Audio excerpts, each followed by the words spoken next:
Hello, good morning students. Today we are going to discuss about the another component of cell and this is also called as the cell organelle. Okay, so today we are going to discuss about the cell organelle and this cell organelle is the endoplasmic reticulum. Okay, so in this lecture the it is very important to know about where the location where the endoplasmic reticulum is located. Okay, so when we observe the eukaryotic cell, this is the eukaryotic cell, and specially it is the animal cell. ही काय आहे, animal sale आहे. आता ह्या animal सेलमध्ये आपण sale wall बघितले. Animal सेलमध्ये sale wall नसतो. प्लॅन्ट सेलचं जे आउटरमोस्ट प्रोटेक्टिव्ह लेअर आहे त्याला सेल वॉल म्हणतात. सेल वॉलचं स्ट्रक्चर आपण बघितलेलं आहे. हा प्लाझ्मा मेम्ब्रेन जो आहे, सेल मेम्ब्रेन आहे, तो बोथ ॲनिमल सेल आणि प्लांट सेलमध्ये पण असतो. याचं स्ट्रक्चर आपण बघितलेलं आहे. आणि कालच्या लेक्चरमध्ये आपण सायटोप्लाझम बघितलेलं आहे. त्या सायटोप्लाझममध्ये वेगवेगळे मेम्ब्रेन बाउंड ऑर्गॅनेल्स कसे असतात या संदर्भात आपण चर्चा केलेली आहे. सो आज जे आहे ते आपण एंडोप्लाझमिक रेटिक्युलम आणि त्याचा रोल काय आहे, त्याचं स्ट्रक्चर कसं असतं या संदर्भात आज आपण काय करणार आहोत, चर्चा करणार. तर फक्त पहा, याचे कॉम्पोनंट्स मी सेलच्या पुन्हा एकदा दाखवतो आहे. हा न्यूक्लियस आहे, हा सायटोप्लाझम पूर्ण आहे आणि हे आउटरमोस्ट लेअर जे आहे त्याला आपण सेल मेम्ब्रेन असं म्हणतो आहे. आज आपण बघणार आहोत एंडोप्लाझमिक रेटिक्युलम. तर तो कुठं आहे, या न्यूक्लिअर मेम्ब्रेन जे आहे त्याच्या बाहेरला तुम्हाला जे फोल्डिंग्स दिसत आहेत, ज्याच्यामध्ये स्मूथ सरफेस एका ठिकाणी दिसते आणि एका ठिकाणी रफ सरफेस दिसतं, ह्या सगळ्या टोटली स्ट्रक्चरला आपण काय म्हणतो, हे स्ट्रक्चर आणि हे स्ट्रक्चर, हे दोन्ही स्ट्रक्चर्स आपण एंडोप्लाझमिक रेटिक्युलम असं म्हणतो. एंडोप्लाझमिक रेटिक्युलमचे दोन टाईप पडतात.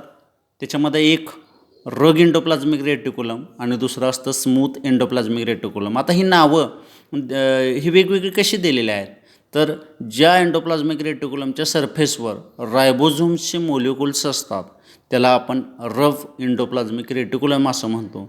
आणि ज्या एंडोप्लाझमिक रेटिक्युलमच्या सरफेसवर कोणत्याही प्रकारचे रायबोझोमल मोलिक्युल्स नसतात त्याला आपण स्मूथ एंडोप्लाझमिक रेटिक्युलम म्हणतो. हे प्रोटीन सिंथेसिसमध्ये अतिशय महत्त्वाची भूमिका बजावत असतात. Okay, so let start with the endoplasmic reticulum. हे एंडोप्लाझमिक रेटिक्युलम काय आहे हे आपल्याला बघायचं आहे, तर आपण पुस्तकाच्या माध्यमातून बघूया.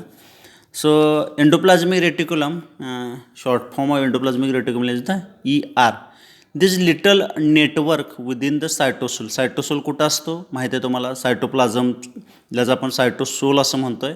दिस little network within the cytosol is present in all eukaryotic cell. आता याच्यामध्ये बघा, हे जे काय एंडोप्लाझमिक रेटिक्युलमचं जे नेटवर्क आहे हे ऑल यूकॅरियोटिक सेल्स म्हणजे प्रत्येक यूकॅरियोटिक सेल्समध्ये ते दिसून येतं. आणि हे कुठं असतं, सायटोप्लाझममध्ये असतं, न्यूक्लिअर मेम्ब्रेनच्या बाहेर आणि सेल मेम्ब्रेनच्या आत तुम्हाला हे दिसून येणार आहे. त्याचं एक एक्सेप्शनल केस दिलेलं आहे, एक्सेप्ट ओव्हा, ह्युमन मेल गॅमेट जे आहे ते त्याच्यामध्ये human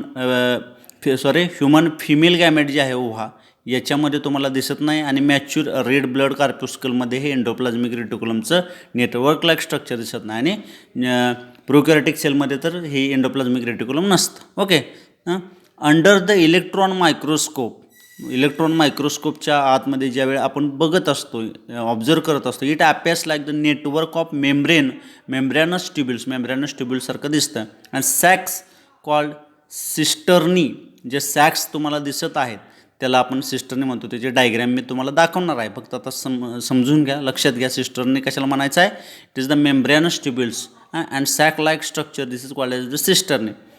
it forms more than 50% of the total membrane of eukaryotic cells. बघा, 50%पेक्षा जास्त मेम्ब्रेन या एंडोप्लाझमिक रेटिक्युलमच्या यूकॅरियोटिक सेलमध्ये तुम्हाला दिसून येते. This divides the cytoplasm into 2 parts. आणि हा जो आपला सायटोसोल आहे, हा जो आपला सायटोप्लाझम आहे जो सेल मेम्ब्रेनच्या आणि न्यूक्लिअर मेम्ब्रेनच्या मध्ये आहे, तर ह्याचे 2 पार्ट करतो. याच्यामध्ये कसं आहे, one within the lumen of ER, endoplasmic रेटिक्युलमच्या आतली जी स्पेस आहे त्याला ल्युमेन म्हणायचं. तर ते ल्युमेन आपण म्हणतो त्याला कॉल्ड लॅमिनल सायटोप्लाझम, आणि त्याला आपण लॅमिनल सायटोप्लाझम म्हणतो. ल्युमेनच्या म्हणजे त्या एंडोप्लाझमिक रेटिक्युलमच्या आतला जो पार्ट आहे त्याला आपण लॅमिनल सायटोप्लाझम म्हणतो. And non luminal cytoplasm that lies outside the ER. आणि एंडोप्लाझ्मिक रेटिक्युलमच्या बाहेरचा जो स्पेस आहे निश्चितपणे आपण त्याला काय म्हणतो, नॉन लॅमिनल सायटोप्लाझम. म्हणजे हा डिफरन्स लक्षात आला का? Luminal cytoplasm inside the lumen and outside the endoplasmic reticulum, this is the non-laminal cytoplasm. Okay, आता नेक्स्ट बघूया याच्यामध्ये, membrane of endoplasmic reticulum is continuous with nuclear envelope at one end. आता याच्यामध्ये काय बघा, मेम्ब्रेन ऑफ एंडोप्लाझमिक रेटिक्युलमचं जे membrane आहे ते कंटिन्युअस असतं विथ न्यूक्लियर इन्व्हेलपच्या जवळ हे कसं असतं, कंटिन्युअस एक नेटवर्क असतं at one end and extend till the cell membrane. म्हणूनच तुम्हाला काय सांगितलेलं आहे, it lies between the cell membrane and nuclear membrane आणि सेल मेम्ब्रेनच्या मधला जो भाग आहे, जे network like structure, membranous network like tubular structure दिसतंय, त्याला आपण एंडोप्लाझमिक रेटिक्युलम म्हणतो. Okay, it thus acts as intracellular supporting framework. हे काय इंट्रासेल्युलर सपोर्टिंग फ्रेमवर्क आपण कन्सिडर करतो त्याला. And helps in maintaining position of various sale ऑर्गेनलचं जे पोझिशन आहे, जे शेप आहे, ते मेंटेन करण्याचं कामसुद्धा हे एंडोप्लाझमिक रेटिक्युलम करत असतं इन द सायटोप्लाझम.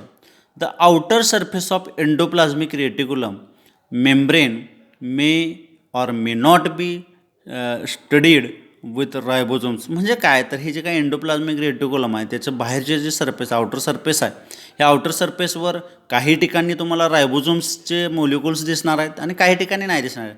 आता याच्या आधारावर, on the basis of where ribosomal units are present or absent, it is divided into two types. Accordingly it is called rough or smooth ER.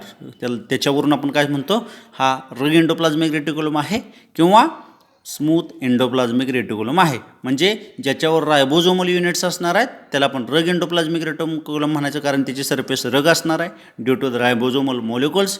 आणि ज्या एंडोप्लाझमिक रेटिक्युलमच्या सरफेसवर तुम्हाला हे रायबोझोमल युनिट्स ॲबसेंट दिसतात, ती ज्याची सरफेस स्मूथ आहे त्याला आपण स्मूथ एंडोप्लाझमिक रेटिक्युलम म्हणतो. Smooth and rough endoplasmic reticulums differs in their function. आणि त्याचे दोघांचे हे जे फंक्शन्स आहेत ते काय आहेत, वेगळे आहेत. मग आता बघूया स्मूथ एंडोप्लाझमिक रेटिक्युलमचं काय फंक्शन आहे. So smooth endoplasmic reticulum is involved in various processes in the different cell depending on cell type. आता सेल टाईप कोणता आहे तर त्याच्या आधारावर या स्मूथ एंडोप्लाझमिक रेटिक्युलमचं काय फंक्शन असणार आहे हे त्याच्यावर डिपेंडंट असतं. It helps in the synthesis of lipids. Lipid तयार करण्याचं काम जे आहे हे स्मूथ एंडोप्लाझमिक रेटिक्युलम करतात. For example steroid secreting cells of cortical region of adrenal gland. Adrenal gland कुठं असते, ॲड्रिनल ग्लँड किडनीच्या वर असते, कॅपलॅक स्ट्रक्चर असतं आणि ते कुठला हार्मोन सिक्रेट करते, ॲड्रेनालिन नावाचा हार्मोन सिक्रेट करतं. ओके, आणखी कुठं असतात स्टेरॉइड, टेस्टीज आणि ओव्हरीज जे आहेत त्याच्यामध्ये तुम्हाला हे दिसून येतं. Okay, detoxification of drug and poisonous liver cells and storage of calcium ions muscles. म्हणजे हे काही एक्झाम्पल्स आहेत की ज्याच्यामध्ये सिंथेसिस ऑफ लिपिड करण्याचं काम जे आहे ते कोण करतं, स्मूथ एंडोप्लाझमिक रेटिक्युलम म्हणजेच स्मूथ ER ज्याला आपण म्हणतो ते. ओके, त्याच्यानंतर आपण बघूया काय दिलेलं आहे ह्याच्यामध्ये. आता बघूया, हे झालं smooth endoplasmic reticulum, synthesis of lipid हे करतं, कुठं असते त्याचे एक्झाम्पल्स मी तुम्हाला सांगितलेले आहेत. आता आपण नेक्स्ट पॉईंट बघूया, this is the rough endoplasmic reticulum. आता मला सांगा काय डिफरन्स आहे याच्यामध्ये स्मूथ एंडोप्लाझमिक रेटिक्युलम आणि रग एंडोप्लाझमिक रेटिक्युलम. तर स्मूथ एंडोप्लाझमिक रेटिक्युलममध्ये रायबोझोमल युनिट्स ॲबसेंट असतात आणि ह्या रग एंडोप्लाझमिक रेटिक्युलममध्ये जे एंडोप्लाझमिक रेटिक्युलमचे जे आउटर मोस्ट लेअर आहे त्याच्यावर हे रायबोझोमचे युनिट्स प्रेझेंट असतात, म्हणून त्याला रफ एंडोप्लाझमिक रेटिक्युलम असं म्हणतो. रग endoplasmic reticulum is primarily involved in protein synthesis. म्हणजे आपणाला अतिशय महत्त्वाचा जो पार्ट आहे, कॉम्पोनंट आहे या एंडोप्लाझमिक सिस्टीममधला, तो आहे रग एंडोप्लाझमिक रेटिक्युलम. कारण याच्यामध्ये प्रोटीन सिंथेसिस ही अतिशय महत्त्वाची प्रक्रिया इथं होत असते. Rough endoplasmic reticulum is primarily involved in protein synthesis. For example pancreatic cells that secrete insulin. These proteins are secreted by ribosomes attached to the rug endoplasmic reticulum and are called secretory proteins. म्हणजेच काय तर ह्या रग endoplasmic रेटिक्युलमवर जे ribosomes असतात आणि त्याला आपण सिक्रिटरी प्रोटीन्स असंही म्हणू शकतो. याच्यावर प्रश्न तुम्हाला नीटमध्ये वगैरे विचारू शकतात. Okay, these proteins get wrapped in the membrane that buds off from transitional region of endoplasmic reticulum. Such membrane bound proteins depart from ER as a transport vesicle. म्हणजे काय, जे प्रोटीन सिंथेसिसची जे प्रक्रिया आहे त्याच्यामध्ये काही मोलिक्युल्स पॅकिंग केले जातात आणि ते ट्रान्सपोर्ट केले जातात. मग याच्यामध्ये हे मेम्ब्रेन बाउंड प्रोटीन्स आहेत हे अतिशय महत्त्वाचा रोल परफॉर्म करतात. Rough endoplasmic reticulum is also involved for formation of membrane of the cell. Cell membrane तयार करण्यामध्ये सुद्धा याचा रोल अतिशय महत्त्वाचा आहे. The ER membrane endoplasmic reticulum membrane grows in place by addition of membranous protein and phospholipids to its own membrane. Portion of these expanded membrane are transferred to other component of endomembrane system. आणि जे काही material तिथे तयार होणार आहे तर ते दुसऱ्या जे मेम्ब्रेन बाउंड ऑर्गॅनेल्स आहेत तिथे ते पाठवलं जाणार आहे. कशामध्ये, एंडोमेम्ब्रेन सिस्टम. आता एंडोमेम्ब्रेन सिस्टमचे पार्ट्स कोणते नाही आहेत या तर तुम्हाला माहीत आहे, मायटोकॉन्ड्रिया हा एंडोमेम्ब्रेन सिस्टमचा पार्ट नाही, कारण तो काय तो दुसऱ्या ह्याच्याशी कोऑर्डिनेशन त्याचं नसतं. ते सेल्फ ॲक्टिवेटेड आहे आणि तो काय करत असतो, ATP सिंथेसिस म्हणजेच